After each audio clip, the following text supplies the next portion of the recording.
Yeah, personal. First of all, good morning to everyone. So much is happening in our country. Yesterday was an inauguration day, and it really is a sacred tradition in our country when you do an analysis of our ability to have the transferring of power in this country as we celebrate 400 years of our history this year. And in particular, it was on Dr. King's Day. Thank you. It was on Dr. King's Day. And, sometimes I think we forget. We always talk about Dr. King's speeches of I Have a Dream. We talk about Dr. King's action. Number one, I think we failed to reflect on where Dr. King was in his life during the time of his death as he did that profound speech. I've been to the mountaintop. It was a very difficult time for Dr. King. And some of the tabloids today, I say over and over again, who gave praise to him were attacking him. People forgot that Dr. King was stabbed in his chest while he was coming from doing the speech. They forgot that people were throwing eggs at him. And even one of his speeches where he said he's living under the constant fear of death and criticism, even from Negroes, a terminology that was used at that time. He was constantly being criticized for doing the right thing. And one thing he said that, as I was reflecting over the weekend, he talked about we must put partisan politics aside to do what's best for our country. And I lived my life through the vision of Dr. King. He was my hero. I've just probably read just about every sermon that he did that I was able to get. And I know how hard it was. And when you look over some of his speeches and you talk about the transformation of, when you're living in fear, you worry about your family, you have to stay focused. And there's a speech that he did that I think everyone should read when he talked about sitting down at his kitchen table and when all of a sudden God had to become real for him.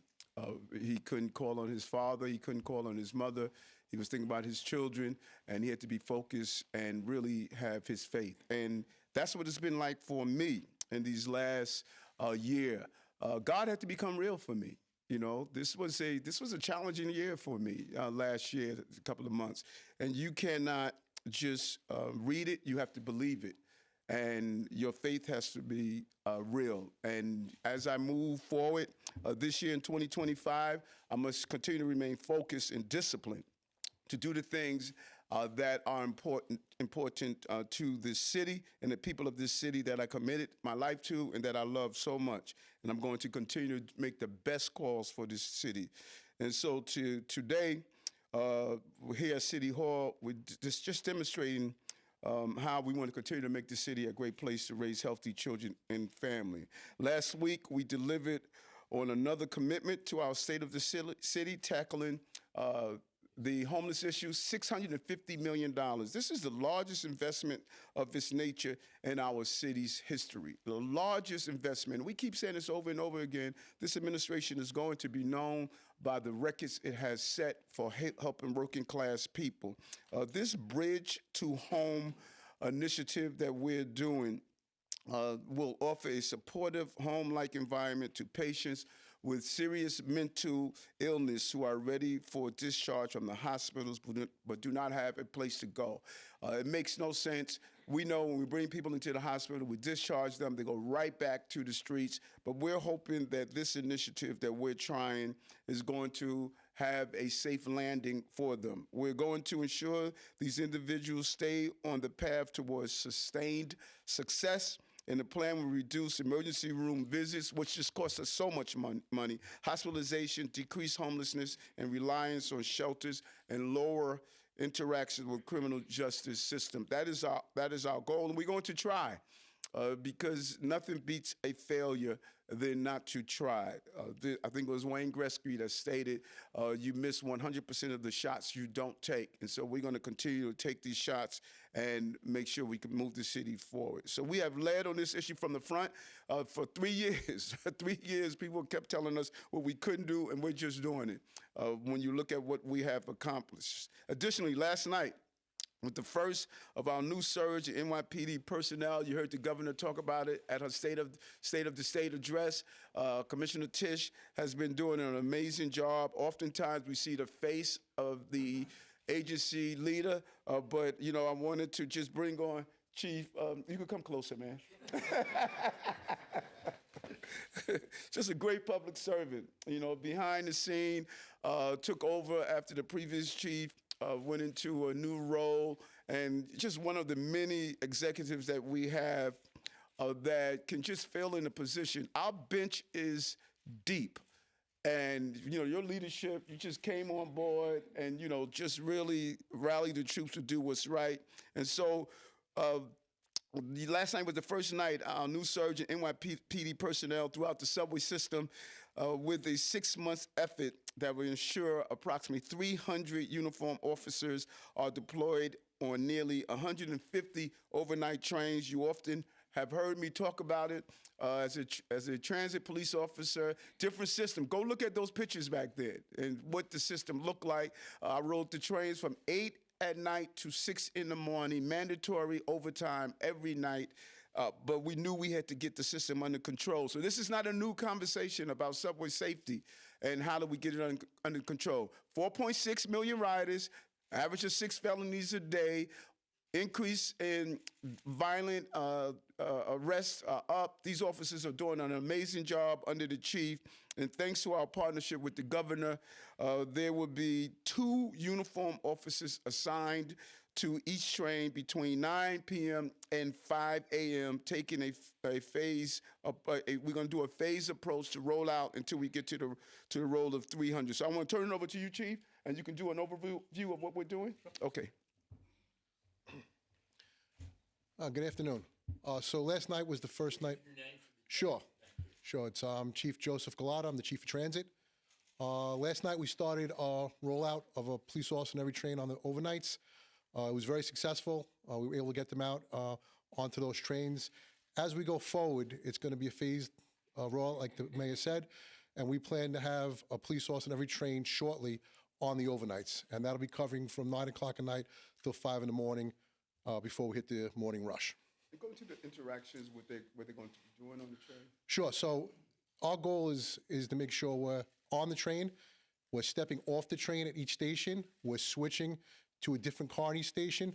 We're going to make contact with the conductor and the motorman on these trains, and the goal for that is they're going to announce that a police officer is on that train. So if you get on that train and you may not see that police officer in the car, the MTA is going to make an announcement telling you, yes, there is a police officer on this train, and that'll alert people that are there. Secondly, at each platform, they're going to step off at the platform and step on another train, which is going to be also highly visible. And I think this is going to be a very effective way for us to move forward with this. Okay. Thank you. Lieutenant? Yes. Come on up, Lou. So your children can see what you're doing. Do you have any, so I want folks to see the men and women who do this job every day. So if you have any questions for the chief on what he's doing tonight. Yes, Chief. Hold on, Kayla.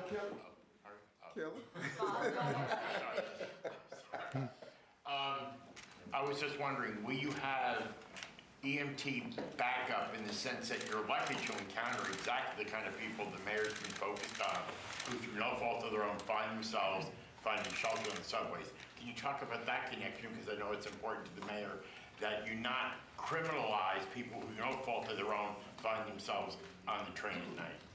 Our officers are highly properly trained, and they know how to handle those incidents. It's part of what they do every day. Yes, hi, good afternoon, Chief. So will there always be 2 on patrol, or will there be single patrols? And what particular lines are you highlighting right now, being that there are, I think, 64 that were rolled out last night? Well, as we roll it out, it's going to grow each day as we put more personnel in there. As far as, yes, it's going to be 2 officers on every train.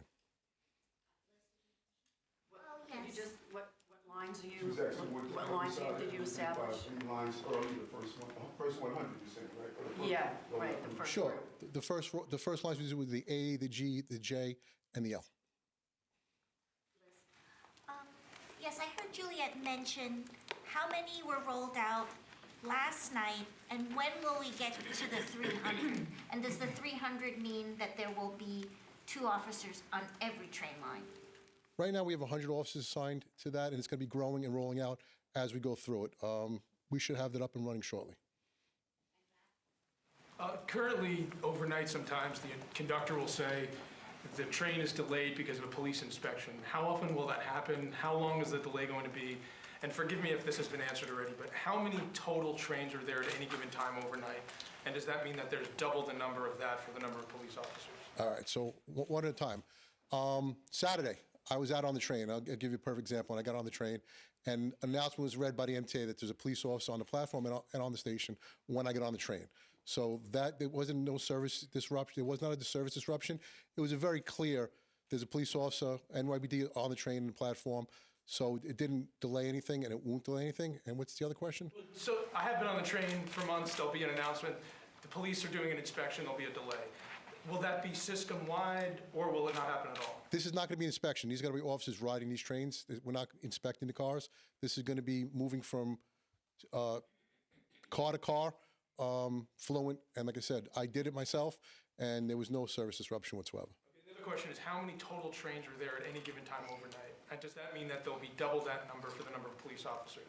There's 147. So there'll be, whatever, 2 times that number of cops? Correct. Mr. Mayor, are you going to take a ride with these cops? I love being on the system, and thanks a lot, Chief, Lieutenant. And just to go back to the question about a delay, and I just always want to keep a top line issue. The police won't do inspections just to hold up the train. Whatever we must do to make sure people are safe, we're going to implement. So when officers walk through and do an inspection, it's not just merely a routine inspection. It is also the officers are maybe looking for someone. There may have been a call over their radio. They may be walking through, but we're not going to compromise on safety at all, and that is important to us.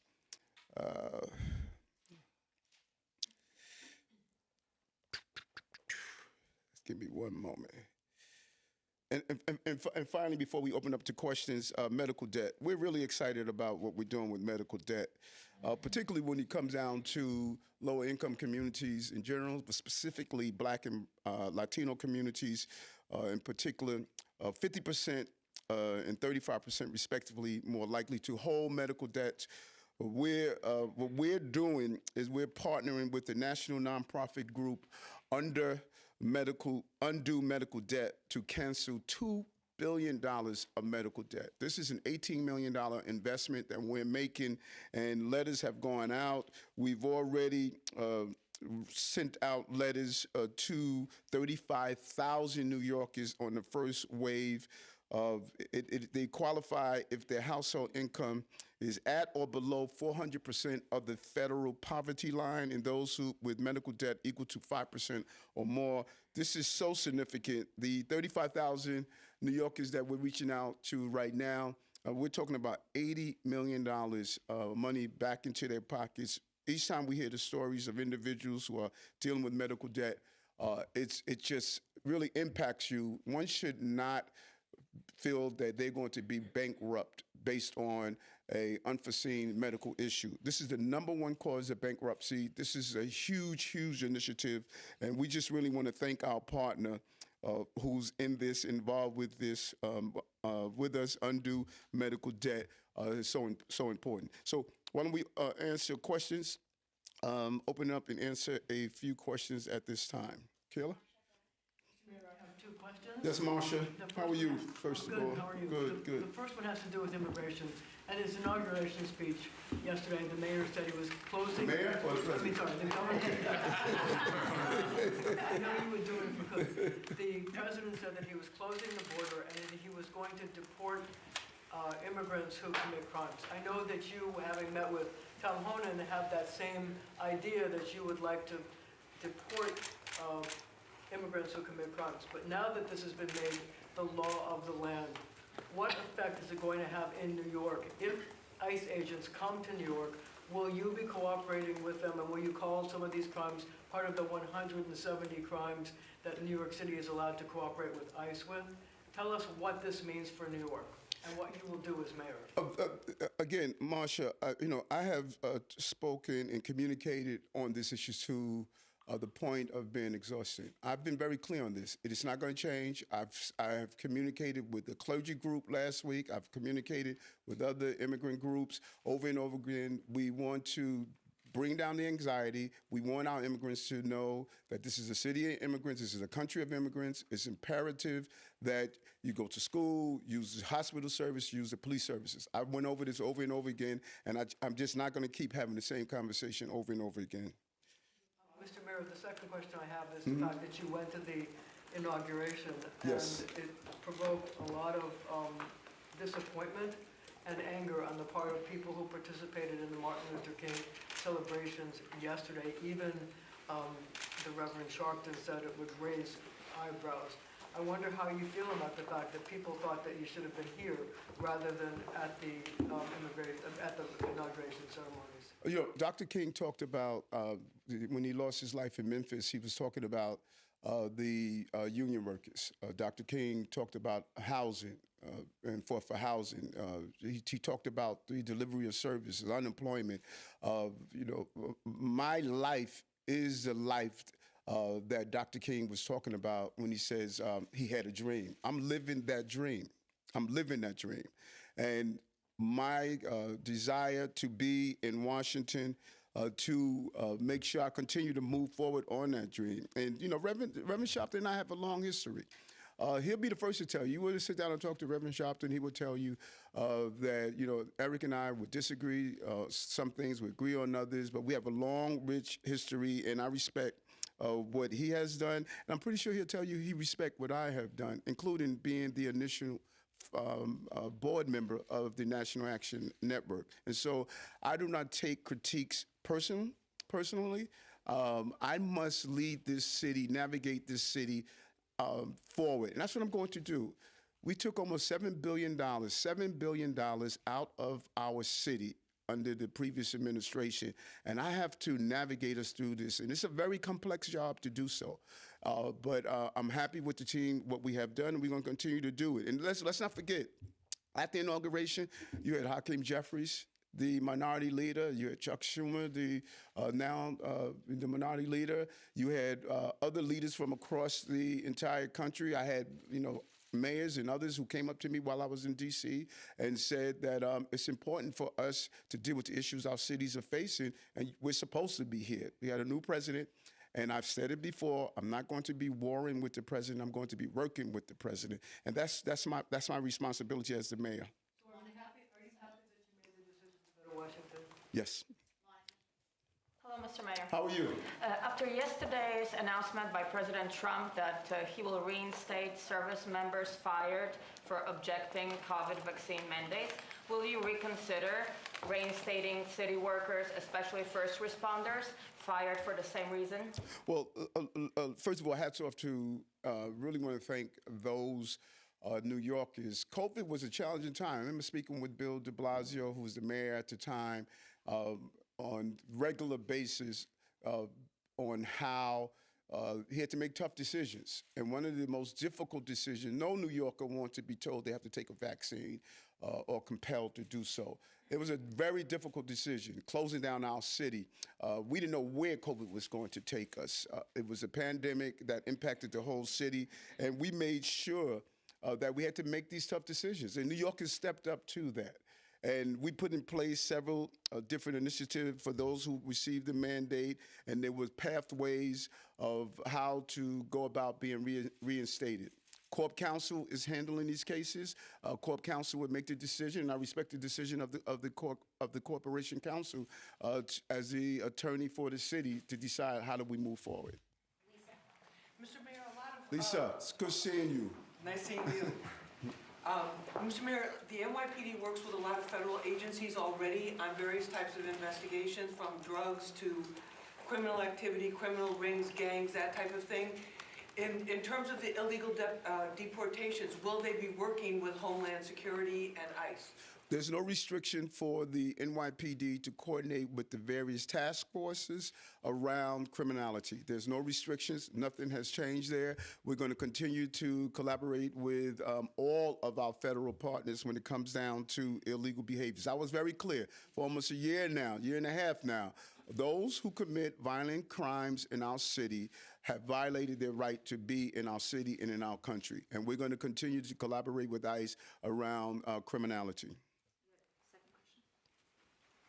Oh, yeah, and then in terms of congestion pricing, Governor Murphy's asking for President Trump to step in and reverse that. How do you feel about that? Did you talk with him about that at all in D.C.? No, we talked about FIFA that's coming to our city, and I think that the federal government, if the state government made their decision, MTA made their decision, and now the federal government is going to make their decision. What is within my span of control, I need to operate.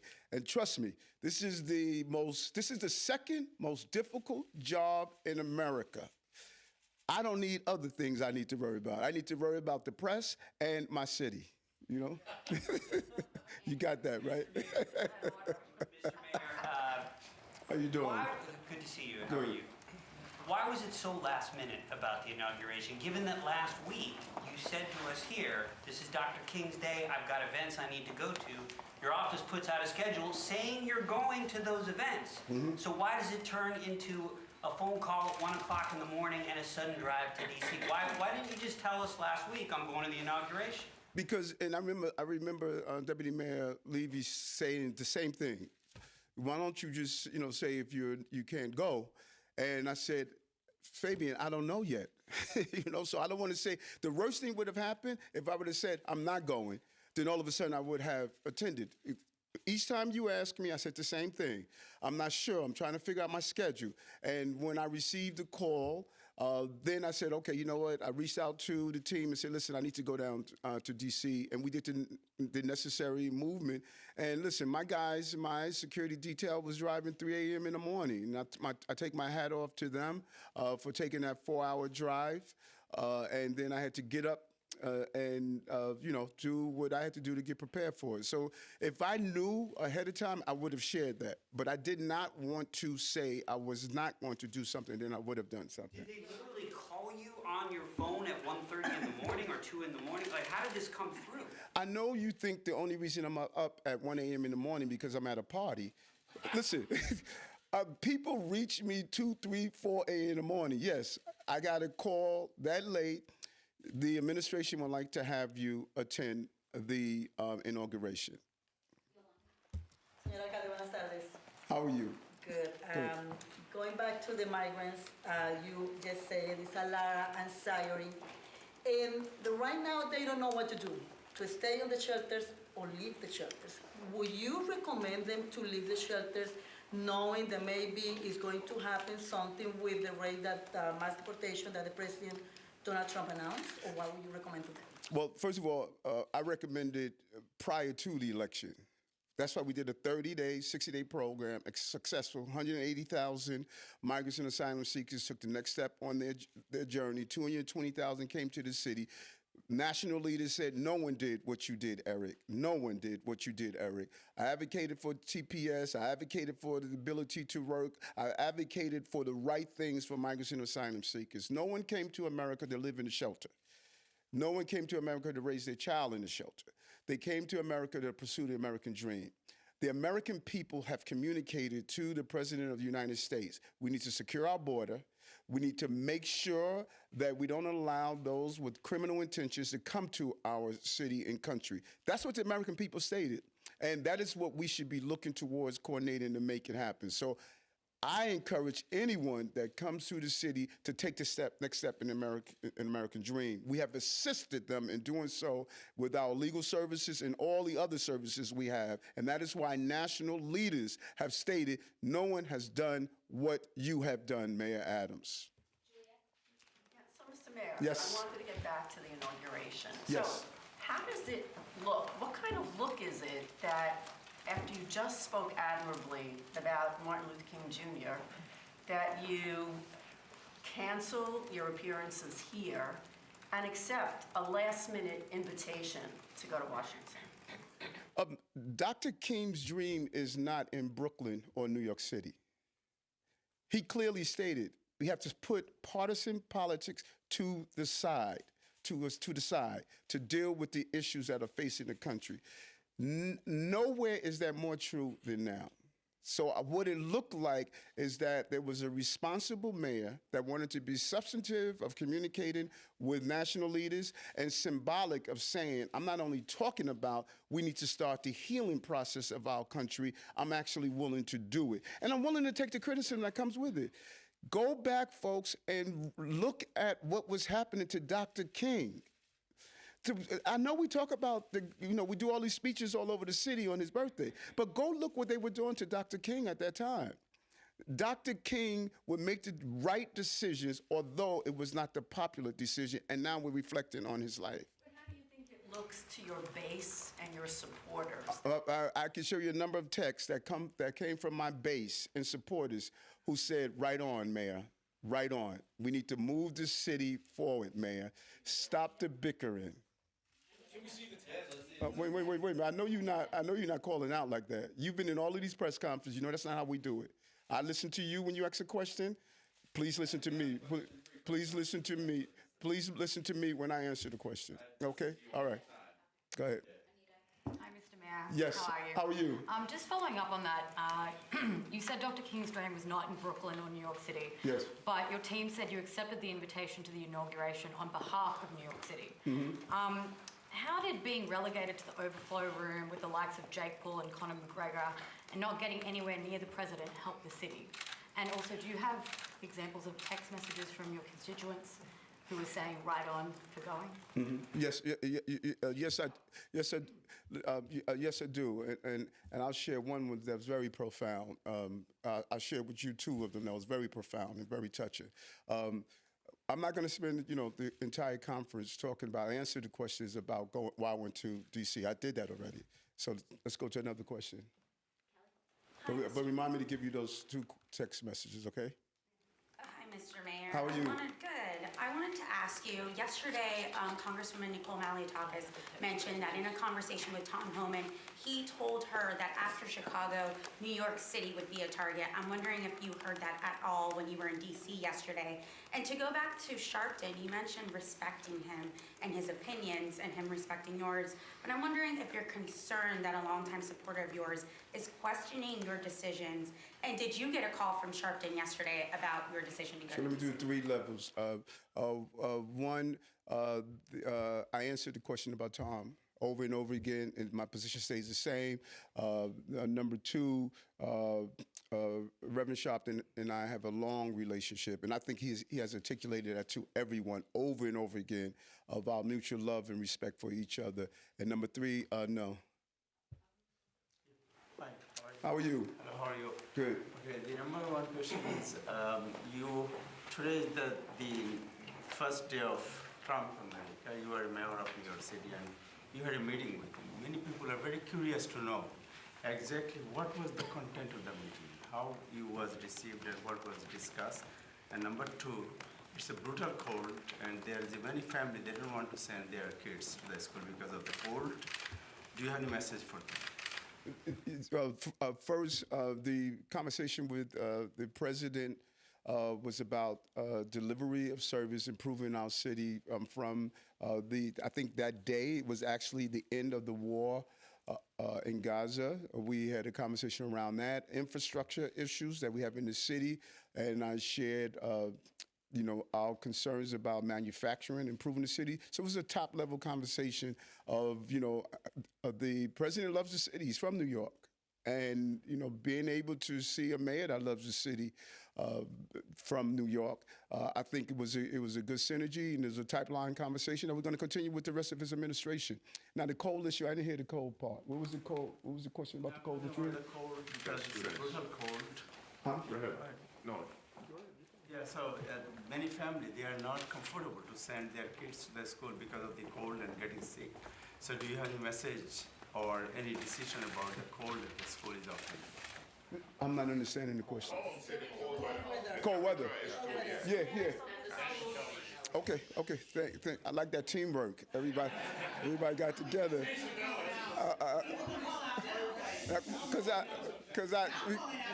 Because I asked it. You know, that's the cooperation. You know, we all come together as a team, you know, when need be. You know, we have a large number of procedures during cold weather. We're telling New Yorkers, call 311 and report if they're not getting proper heat in their apartments or their buildings. That's important. You know, the weather dropped a lot. We had a chill here. Hats off to the Department of Sanitation, was ready for our snowstorm. And we want people to continue to call 311 if they're not getting the necessary amount of heat. How are you? Good. Quick question for you. So on the inauguration, afterwards, President Trump, he pledged to remove birthright citizenship, and he issued some pardons, actually a lot of pardons for the January 6th rioters, and he exited the country from the Paris Climate Accords. Now, obviously, like some of those are like the Paris Accords, and the pardons are well within his powers to do that, and you don't have any control over that as mayor. But I'm wondering, just personally, do you agree with these decisions? Do you support some of the stuff he's doing on his first day? Yeah, and you're right. I'm glad you say that. You know, there are a host of EOs that were done, and you know what? I do EOs, and people sometimes don't agree with my EOs. And one thing I want to be very clear on is that the balance of power in this country. You know, those things I have power on, I could address. Those things that our executives, our legislative branch, they have power on. That's the balance of power in this country. He has the balance of power of use his EOs. And one thing I got clear when I sat down with him, we're not going to agree on everything. But those areas that we disagree, I'm going to personally share with you. And he has given me that opportunity to communicate with him directly on issues we disagree, and I respect that. And, you know, throughout the time that he was running, you know, this was a tough time for us in how we implement our policies. He did not criticize, attack me publicly. And so my job is to continue to deliver for the city, and I made it clear with them what I disagree with you on, we will communicate. I agree, secure our border, because the American people have communicated that, make our city and our country affordable, and protect our streets. There are a host of things that I agree on, and I'm looking forward to doing. Yes. Do you have like an opinion, like do you agree or disagree on those three things I mentioned, the Paris Accords, birthright citizenship, and the pardons for January 6th? And if I do disagree, I will communicate with him directly on them. I don't want to be part of what feeds the anxiety of going back and forth in this public discourse that we're seeing. If things that he does that I disagree on, I will reach out to the president and communicate with him. And there are going to be things we agree on. There are things that we disagree on. I don't agree myself 100% of the times. And when we need to, he's given me the opportunity to communicate with him, and I appreciate that greatly. Thank you. Mr. Mayor, back on the same questions that Joe had. Yes. You criticized President Biden for his handling of the migrant crisis. So why can't you share your opinion about January 6th? Do you hold Donald Trump accountable for what happened? Yeah, listen. And I'm glad you raised that, because go back to 2021. I reached out to President Biden. I visited him before becoming mayor. I invited him to the city to look at law enforcement. I took 10 trips to Washington, D.C. to deal with what was happening to this amazing city around the migrant and asylum seeker crisis. I called myself the Biden of Brooklyn because I thought the president really was dealing with those issues that impacted everyday working class people. We know we were missing an ATF head, and finally brought that in place. And so you shouldn't start out the gate criticizing. You should start out trying to collaborate, trying to cooperate. So the same thing I did for President Biden, I am doing for this president. So you can't say whether you hold Trump accountable for January 6th? I answered that question already. Go ahead. Mr. Mayor. Yes, how are you? How are you, sir? Good. So much anxiety right now. You talked about how important it is to bring down the anxiety among the immigrant community. So I have two questions. One is the because of the anxiety, the shelter situation, if there's an event where somebody might be a criminal, and, we know New York City will collaborate with the federal government when it comes to criminals, and somebody needs to be apprehended in order to keep everything in an orderly fashion and to bring down, the drama for the families and the children. I wonder if you're meeting with your staff to create some sort of protocols or, something that they will follow in case that arises, because that could happen. That's one. And two, are you hearing, because we know President Trump will revert the approval of visa for migrants from Venezuela that President Biden approved, if the appointments are being canceled at court, or if you're hearing that from, attorneys in the coalitions, those two things. Yeah, no, we haven't. To do with anxiety. This is why I'm bringing it up. No, and I think your question is a legitimate one. And that is why it's so important to sit down and speak with ICE. That's why we've been communicating with the new border czar. Our team, we met with the officials, incoming officials from ICE, because it's important for us to have a conversation. And our role must be not to hear all the noise, but to find out specifically what is going to happen. Allison, my chief counsel, has been coordinating with the Corporation Council. What exactly are we about to do? And if you don't do that, then you are really giving way to the anxiety. So my job right now, as we work through all of this, is to tell New Yorkers, documented, undocumented, your tax dollars go to pay for your schools. It goes to pay for your protection, your hospital, your roadways. Continue to utilize the services that your tax dollars pay for. No one asks your documentation when you go pay your taxes for a loaf of bread. You paying for those services. So we want to bring down those anxieties. Our team has been trained. We have done several scenario training, and we're going to continue to do that. But I haven't heard anything about the Venezuelan issue. Like put in place as to how. Let's move on, sir. Two questions. The reason why I asked is because, Sorry, we have to Chicago move was on. going to be first, and then Thank you, we gotta move on. Kayla, when they call on you, you could ask that question. Go ahead. Promise you'll Hey, call. what's up, MJ? Good afternoon, sir. Besides immigration, besides the borders, how do you think Donald Trump's election will help New York? Well, I'm going to keep throwing this number out. We spent, NJ, close to $7 billion. I don't know why people don't realize the significance of that amount of money, $7 billion.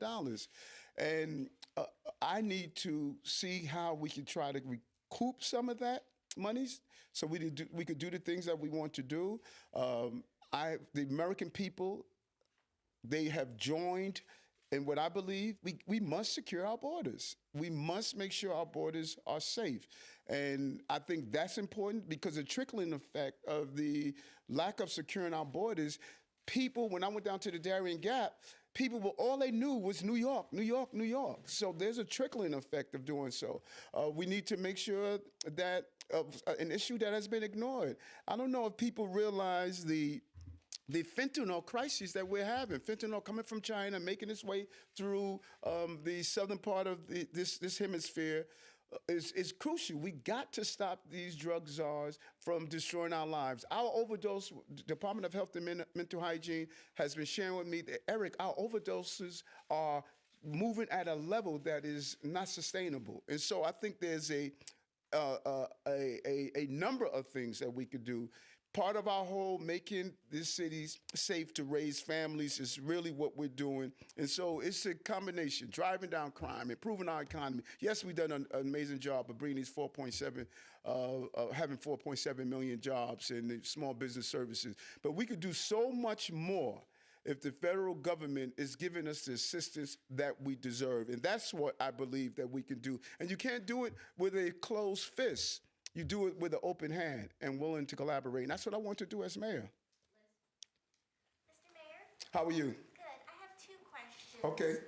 One is my colleague Bridget Bergen on Friday reported that 5 early childhood centers got the news from the city that their leases weren't going to be renewed. And I know at the State of the City, you said that, you know, one of your priorities is to make New York City the best place to raise a family. How does this accomplish that? And secondly, at the NAN event over the weekend, Speaker Adams gave a speech in which she essentially called you a misogynist for distorting the legislation of the council. I wanted to know whether you heard her entire speech and if you could respond to her criticism of you as a misogynist. Okay, so two points. First, I spoke to Antonio Reynoso over the weekend, the borough president. He attended one of the child care centers as a child there. That's how long it's been around. And because when my team briefed me on it, I reached out to him and I said, help me understand what's going on here. Like, are we closing a center that's being used? And at the time that we looked at that center, we were paying $1 million a year rent, but only 4 children were registered. That just doesn't add up. And so when I took over as mayor, we noticed that we had far too many centers that were being opened and we didn't have pupils in there. So we had to realign the system. And so after speaking with Antonio, I said, let's get the whole team in a room, you know, your team, our team, my team, so we can find out exactly what the issue is. I've been very clear. Every child that wants a seat will have access to a seat. We lived up to that. 150,000 children had access to seats. We're going to commit to that, and we're going to continue to live up to that. So if we have our information incorrect or someone didn't register in time for those seats, we're willing to sit down and figure out how every child that wants a seat, every family, will have access to a seat. And that's what my conversation with Antonio was over the weekend. Might we consider those closures? Yes. What's your second question? Oh, on the speaker, Yes. calling you Mr. Misogynist. Listen, we said go back to when we took office in January 2022. We were at the Dr. King celebration with Reverend Sharpton, who has done an amazing job of just bringing together this unprecedented group of Black and brown leadership.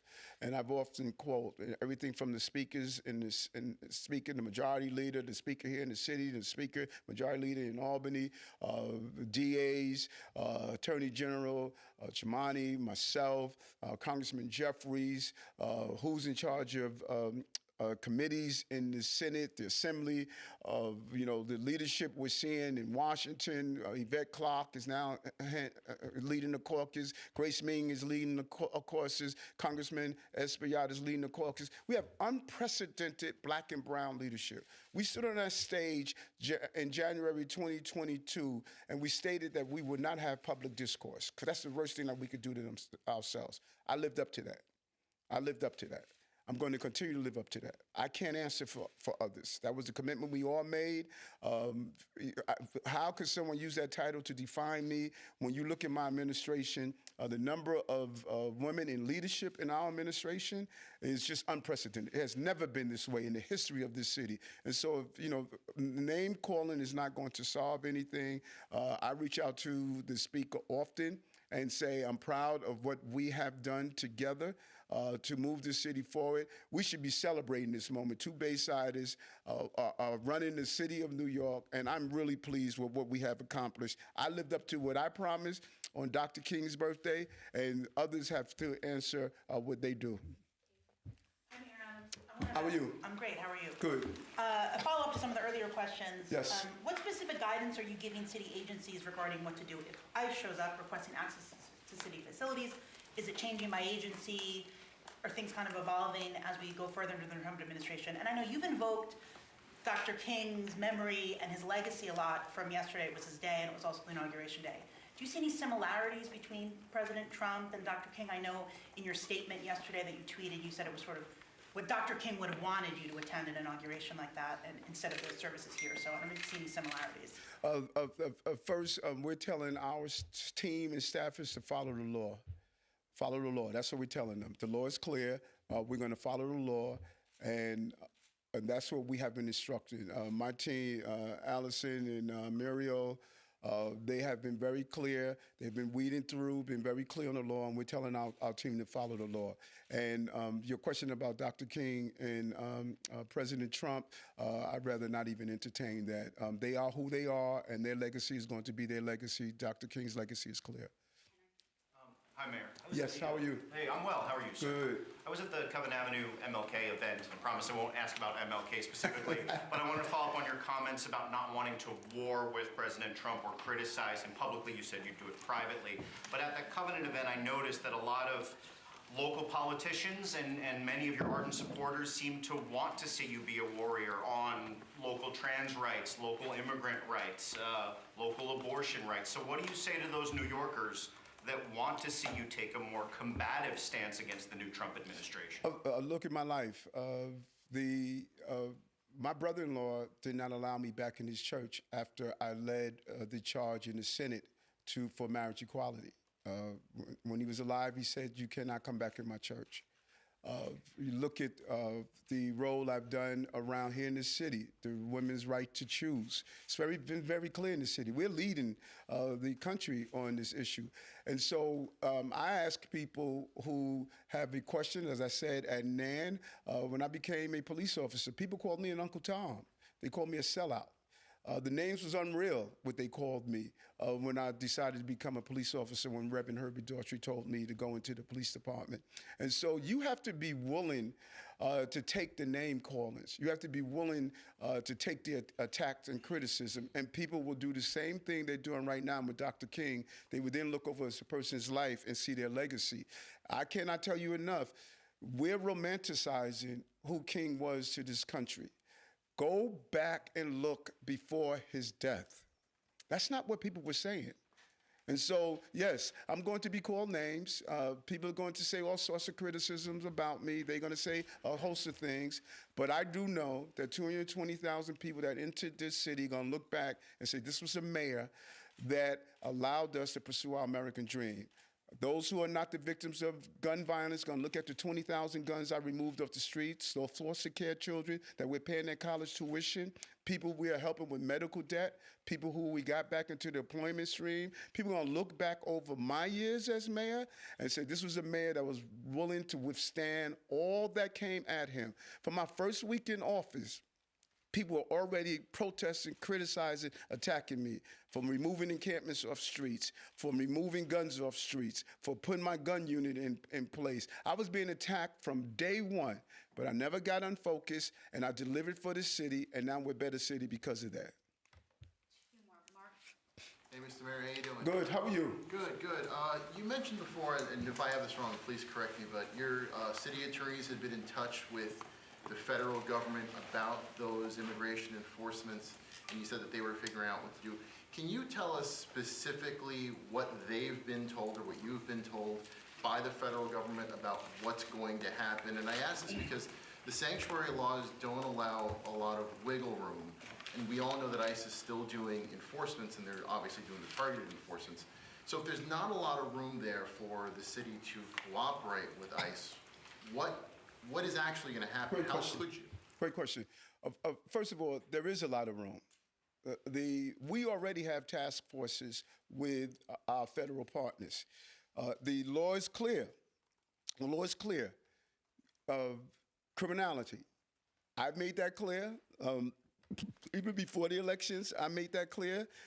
And we're there focused. People who commit these violent crimes must be addressed.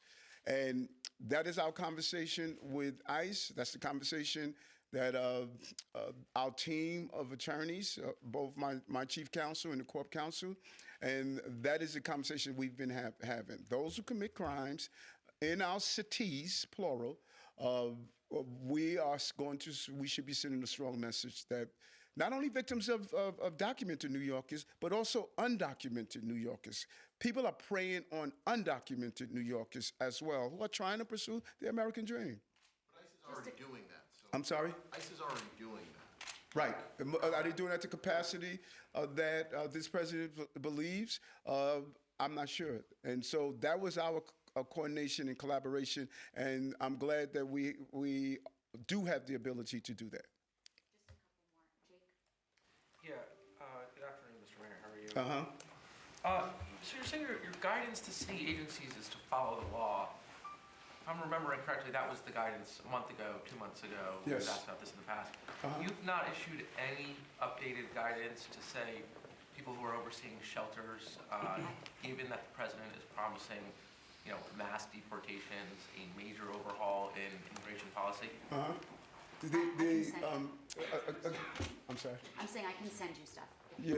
Well, I mean, what is the new guidance? Yeah, listen, no matter the training that we do, it comes to one thing. The federal government is responsible for immigration policies. That is the role of the federal government. No matter our training is to make sure that that they know that, our agencies know that. And we have carried out training. We have carried out, like I said, scenario and role playing. We have instructed our agencies. But we all need to be clear on this, which a lot of people don't fully get. The federal government is responsible for immigration policies. And the problem we've had the last time is that they've abdicated that, and it cost us $7 billion. We're not going to do that. We're going to follow the law, and we're going to make sure those who are responsible are those individuals who are going to be carry out the implementation. And so before, I'm sorry, go ahead, Kelly. Go ahead, Sure, go ahead. Just like I'm trying to work through this. Yeah. You're talking about, you're concerned with violent, undocumented people here.